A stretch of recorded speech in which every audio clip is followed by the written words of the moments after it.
Hi, everyone, and welcome back. This is part one of the main videos that I'll be recording for this Climate 101 series. This is climate fundamentals, so we'll get deep into the science of how climate change works, what causes it. I will take my time with this one, so we'll go a little bit slower, but you can always pause and go back if something didn't make sense, or skip ahead if you already know a lot of this stuff. So I want to start with a question that I find to be a good introduction to climate change and that I hear a lot from students or just people that I end up talking to about climate change. And that is, isn't climate change natural? And you'll also hear this from people who are in denial about climate change as an excuse to not engage with human-caused climate change. But they do have a point that climate change in many ways is natural. And it's important for anyone, regardless of where you stand on climate change, to understand the history of this and what counts as natural and what does not count. Of course, you could do your PhD dissertation or get into a long ethical debate about what natural means. But here we're talking about non-human forcing. So I'll show you this fun graph that I enjoy. This is a history of the Earth's temperature going back about 500 million years. And keep in mind, the Earth itself is about 4.5 billion years old, and life on Earth is about 3.6 billion years old. So 500 million years is just a fraction of the history of the planet. And you can see going back, the far left end of the graph is 500 million years ago. The far right end is basically today. The farther you go back, the more you see these giant fluctuations in the Earth's temperature. And of course, there were lots of things going on the surface of the Earth that would cause massive fluctuations. Life creating oxygen in the atmosphere, or asteroids hitting the Earth and launching these volcanic eruptions. Lots of stuff happens on a young planet.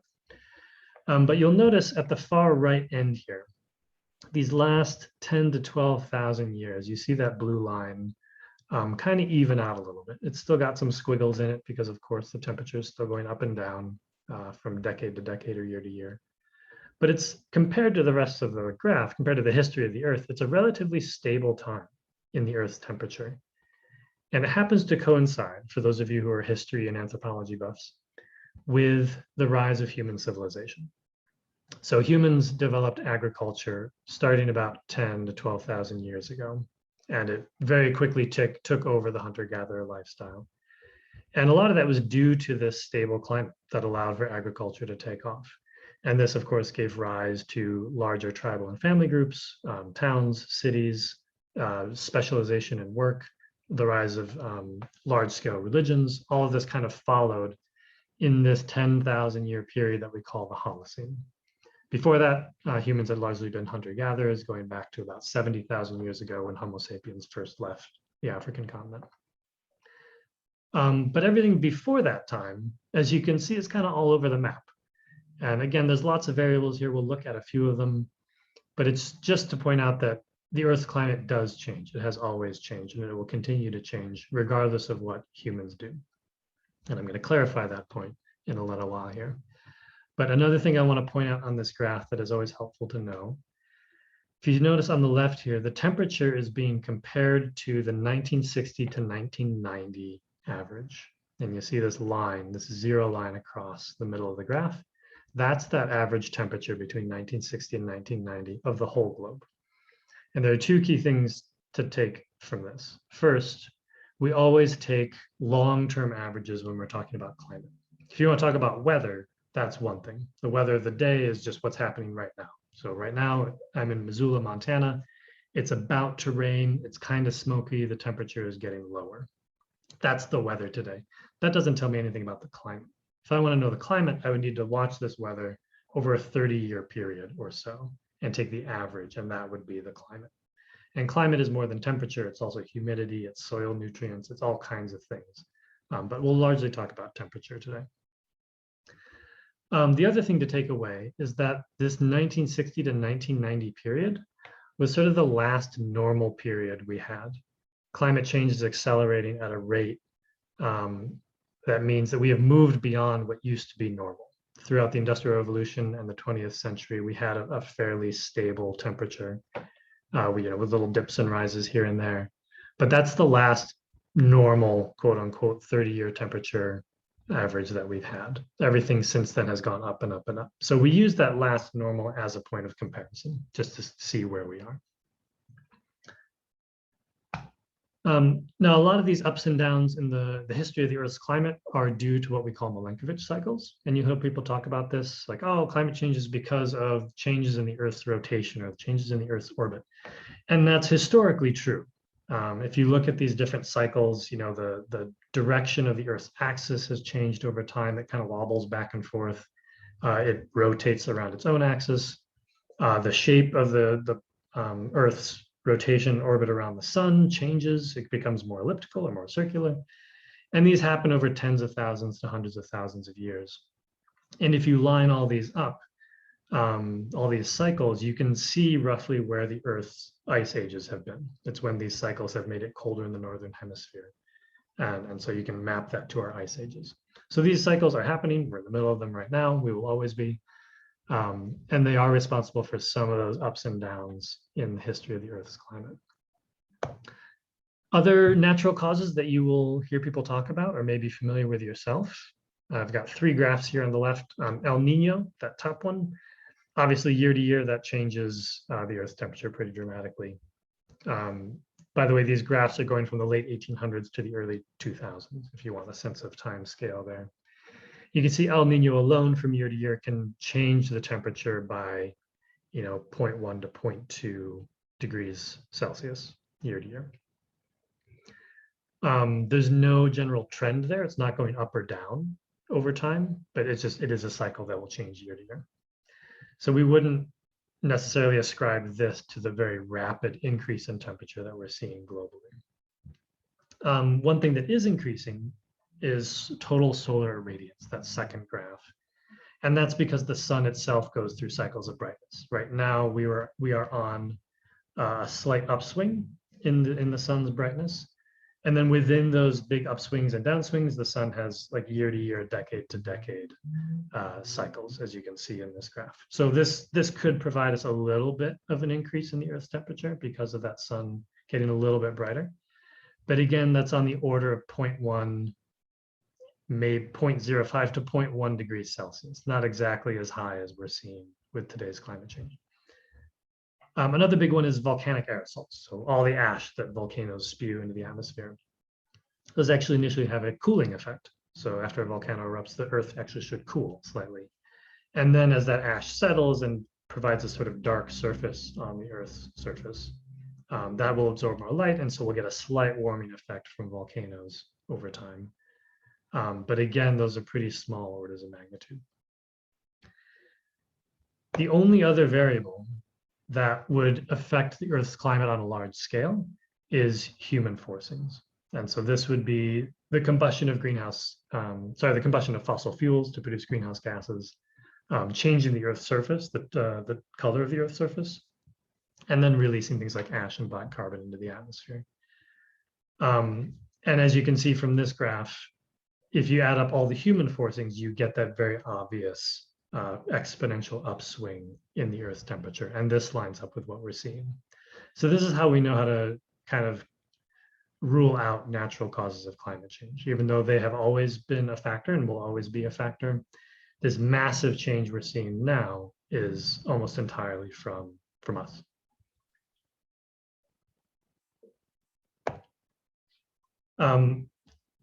Now we know this, that this is due to the rise in greenhouse gases, that the greenhouse gases directly correlate to a higher temperature.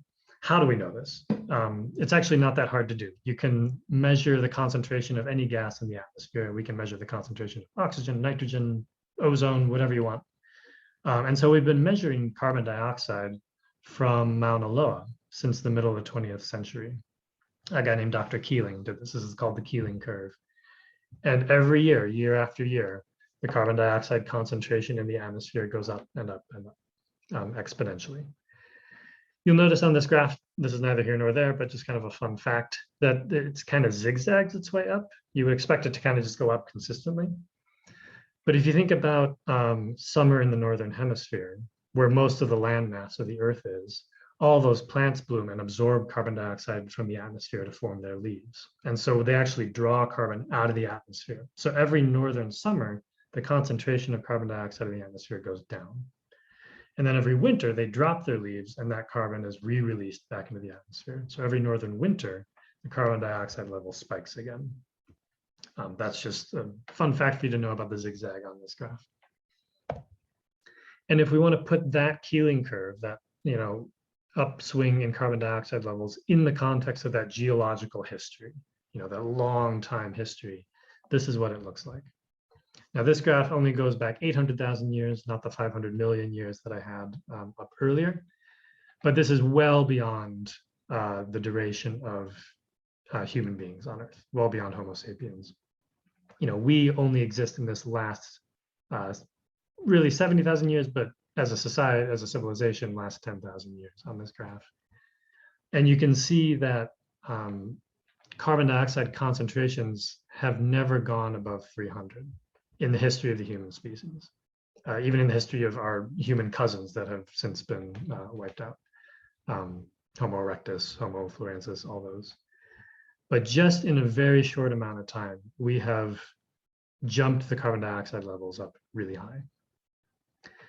And the troubling thing about this graph is not just the magnitude. Obviously, the magnitude here of carbon dioxide in the atmosphere is pretty alarming. What's most alarming is the timing. These changes happen over thousands, tens of thousands of years. We're managing to far surpass that carbon dioxide concentration in the atmosphere in decades, which is unprecedented as far as the Earth's climate is concerned. So if we want to talk about greenhouse gases and why this is all happening, we'll bring it out of this geological time span into our own lifetimes and talk about where these changes are coming from. We have to talk about greenhouse gases, and I'll explain the whole greenhouse thing in a minute. The biggest greenhouse gas that you will have heard of probably is carbon dioxide. There are others. Methane is a big one, nitrous oxide, fluorinated gases like CFCs, HCFCs, or chlorofluorocarbons or hydrochlorofluorocarbons, if you want to try saying those 10 times really fast.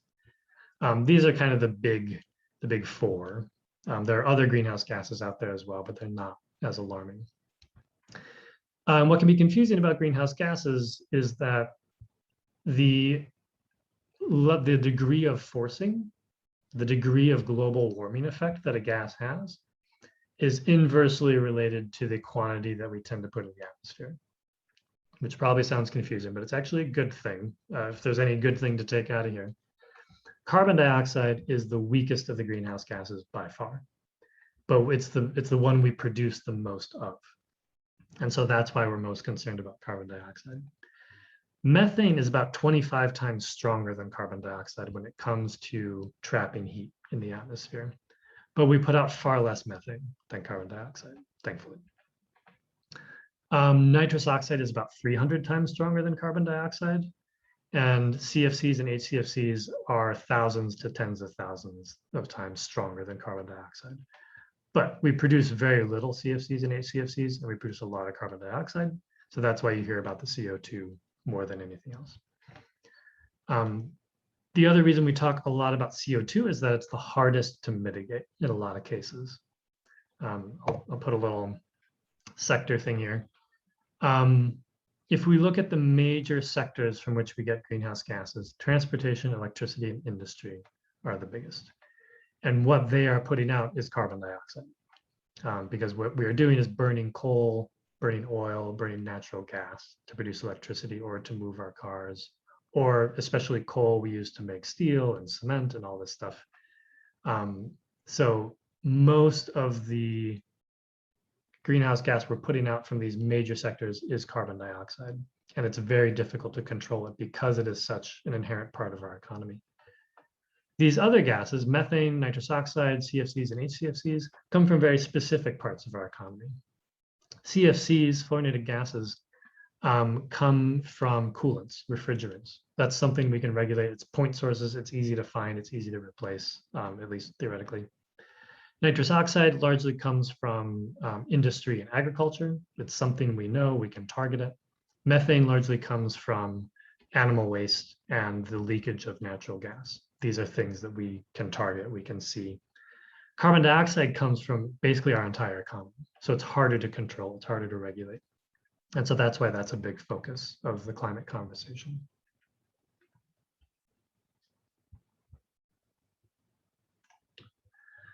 So let's talk about how these gases work.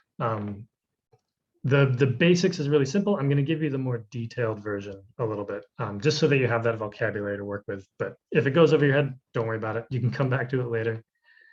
The important thing to think of is that any energy that comes into the Earth from the sun eventually has to leave. If the Earth somehow trapped all the energy from the sun, we would just turn into a big molten rock.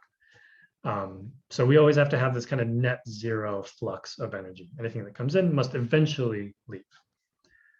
The variable that we need to consider is how long we allow that energy to stay on the Earth before it leaves. If we allow it to stay for a long time, that allows us to stay really warm, and then it can peace out and we'll get more energy from the sun. If we allow it to stay for a very short time, it doesn't allow us to stay very warm before it leaves. So I'll break this down into easier bits with these arrows. If you imagine all the light from the sun hitting the Earth, it comes in as like pretty high energy, small frequency, high frequency, short wavelength radiation. Think of ultraviolet. That's the bulk of the sun's spectrum. So UV light, that's the stuff that gives you the sunburn or the tan, depending on your genes and the time of year. That's what comes in. The Earth either reflects it. You know, if you're wearing a white t-shirt, you're going to reflect that. If there's a polar ice cap, that'll reflect it. Clouds will reflect it. Anything that isn't reflected will be absorbed. So dark water absorbs ultraviolet light. Your black t-shirt absorbs ultraviolet light. And it will re-radiate that ultraviolet after it takes some of that energy as heat. It will re-radiate it as infrared, or what we call heat radiation. So that's lower energy, lower frequency, long wave for any of you who are physicists. And that heat radiation gets sent back out into the atmosphere, back out into space.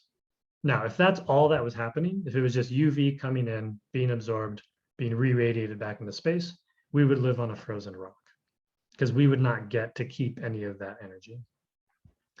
What allows us to stay warm is that the atmosphere traps some of that infrared before it can leave again. You know, it's trying to scoot its way through the atmosphere back into space, and there are gases in the atmosphere that actually hold it, trap it, and re-radiate it back towards the Earth.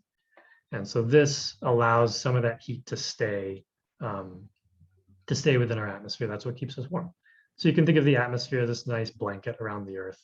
It allows some warmth to stay, but not too much, so we don't get too hot and we don't get too cold.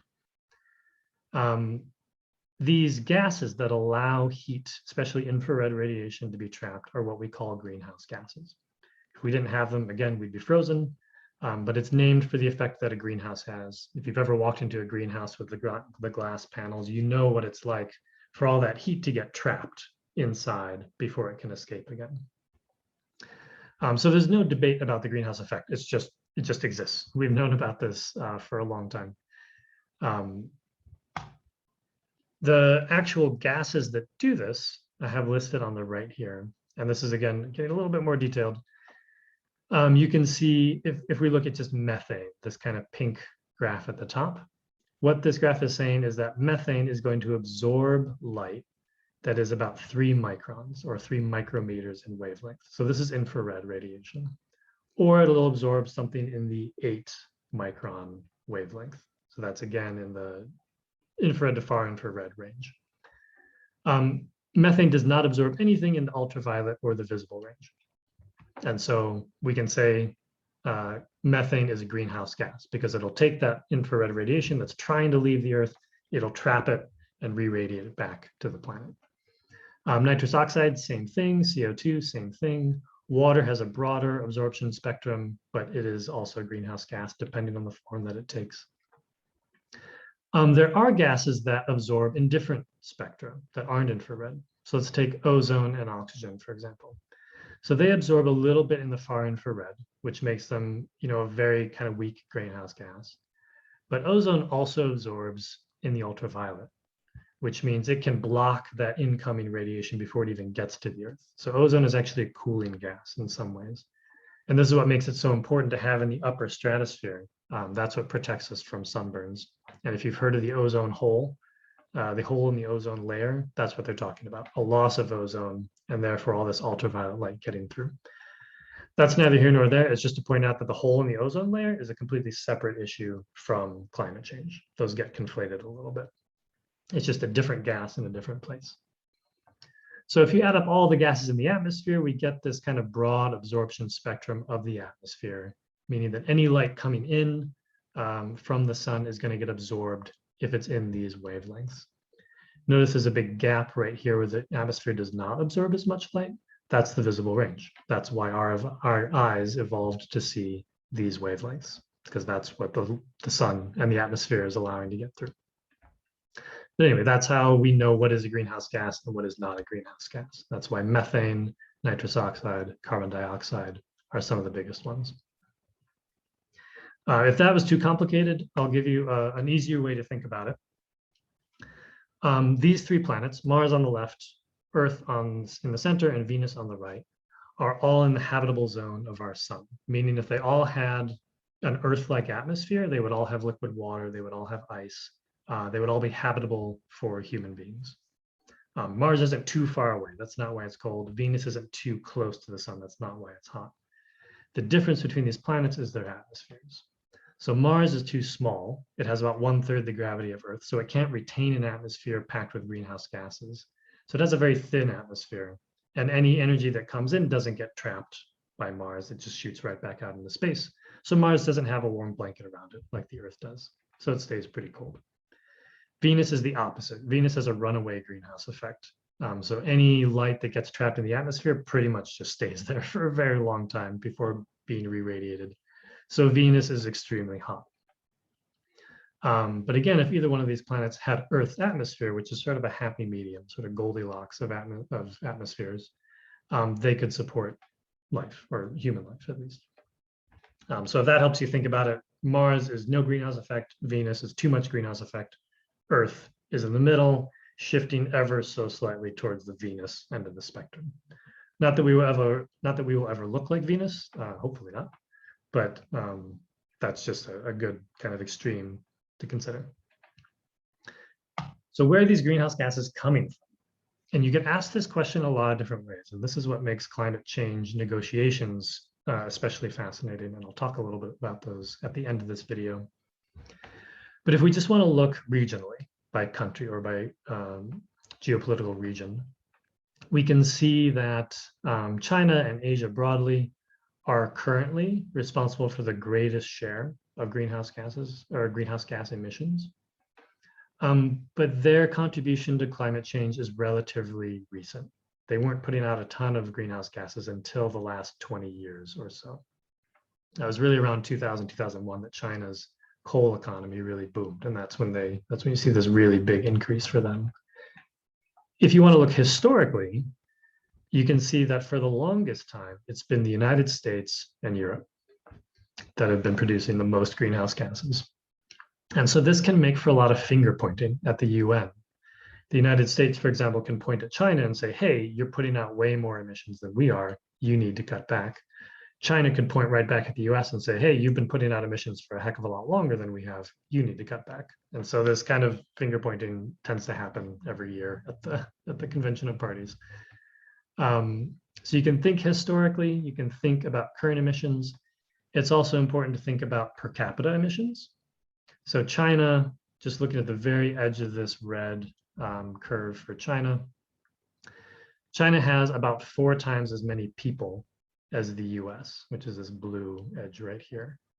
So the United States is putting out less greenhouse gases than China, but the United States is putting out far more emissions per person than China is. So you could say that the US is actually the worst emitter right now because each individual American is more responsible for greenhouse gases than each individual Chinese citizen.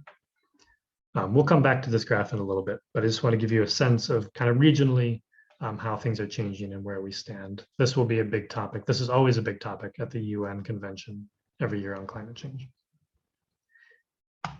We can also look at where emissions come from by other demographics. So if we look at age, we can tell that, the older you get until retirement, you will be responsible for more and more and more greenhouse gas emissions. And this kind of makes sense. If you think about childhood, you're not really responsible for much. You hit teenager years and you start consuming a little bit more, and then college. And then by the time you're done with college, you're poor and you have no job and you're not consuming a whole lot. So you're kind of flattened out there. And then you get your job and you build your career and your family and you consume more and more and more until you retire, and then you need less and less over time. So let's take this. Just the older you are, the more greenhouse gas emissions you're responsible for individually on paper, by mathematically. And let's add in sort of a national demographic issue. So these colors, each of the colors on these pie charts is the type of income of a country. So high income countries are in the light green, upper middle income countries are the dark green, and so on.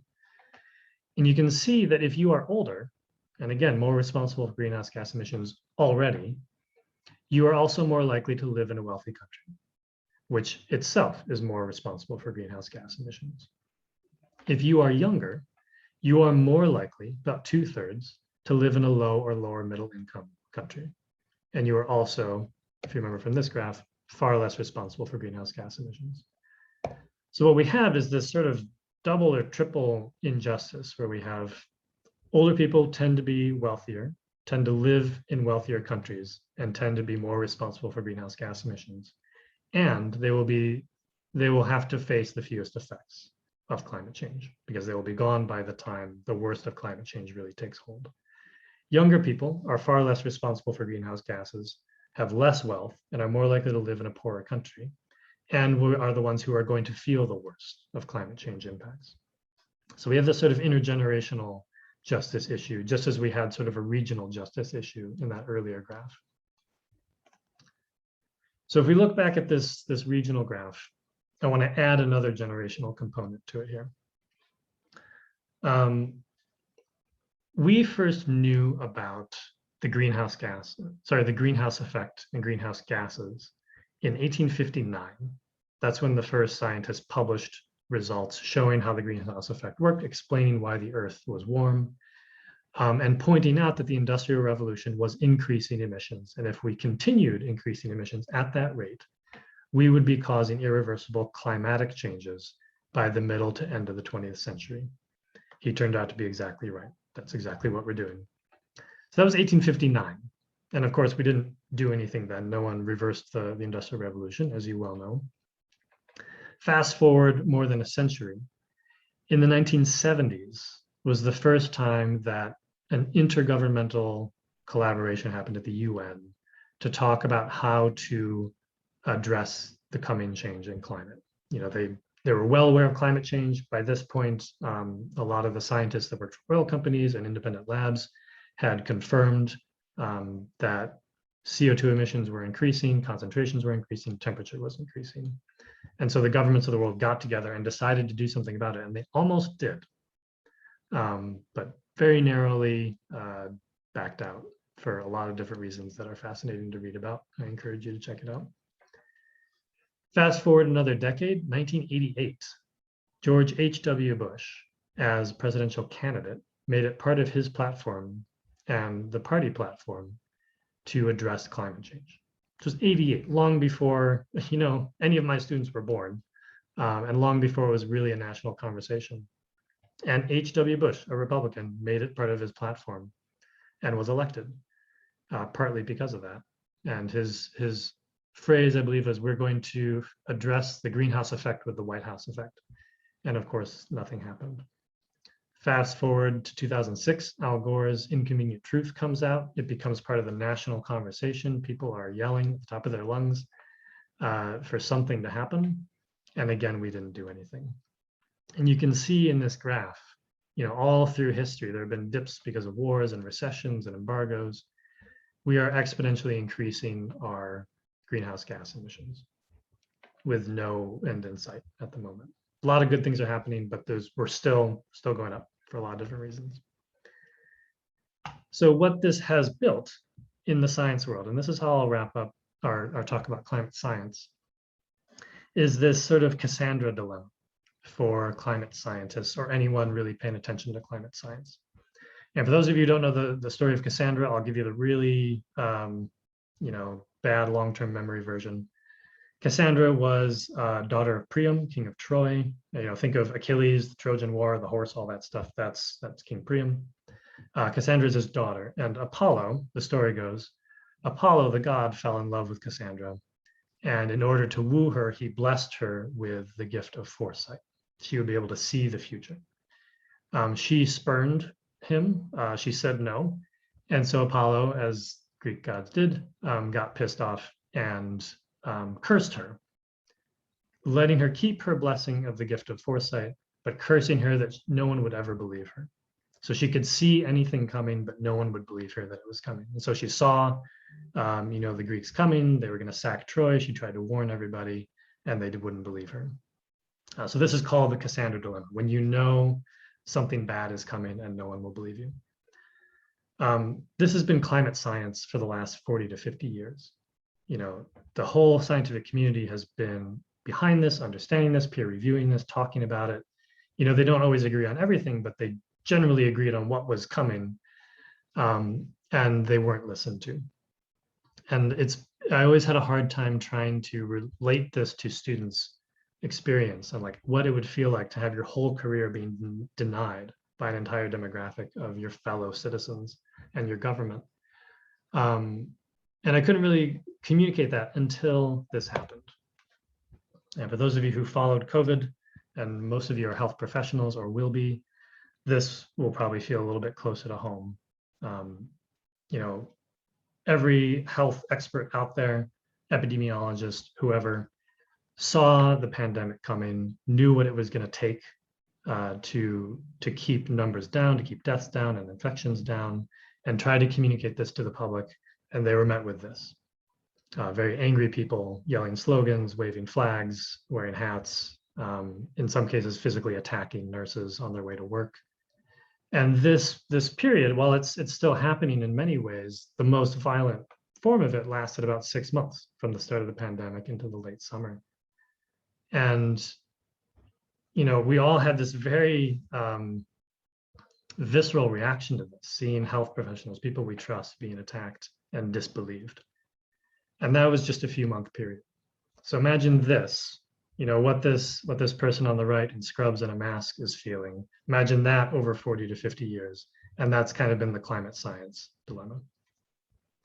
So I want to give you that just so that you know that when we talk about climate science, we're not talking about, a few people here and there publishing reports in the last few years. This has been heavily peer reviewed by the largest swath of the scientific community for decades. Which brings me to this. You may have heard in the news that the 6th assessment of the IPCC has come out, and you might not have known what that means. You might have heard that COP26 is coming out or happening this year, and you might not have known what that means. So I want to just give you a brief overview of what this all is. The IPCC is the Intergovernmental Panel on Climate Change. It's basically a big panel of experts drawing on scientists, social scientists, policy wonks, the whole kit and caboodle, who get together, and every 5 to 6 years they put out a report on the state of the climate. And even here at UM, we've had a professor here who was part of the 2007 climate assessment team. They won the Nobel Prize for that. And this happens every few years, and it's basically the most up-to-date, the best science, the greatest detail we get is from the IPCC. That's how we know the state of the climate. So this assessment is coming out in advance of COP26. So COP26 stands for the Convention of Parties, and this is the 26th convention. These go all the way back to early days, Rio, Kyoto, if you've heard of the Kyoto Protocol, that was one of the COPs. Paris, which got a whole lot of press for having a lot more progress than any other convention of parties.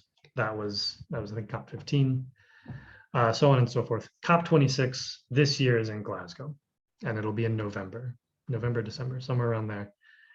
So you can tune into that. You can watch the proceedings. You can see all the demonstrations and the protests and the meetings. And I highly encourage you to at least tune in and kind of see what's happening. This is the largest get together of countries talking about climate change. And that whole collection of countries talking about climate change is called the UNFCCC. That's the last acronym I'll throw at you. The United Nations Framework Convention on Climate Change.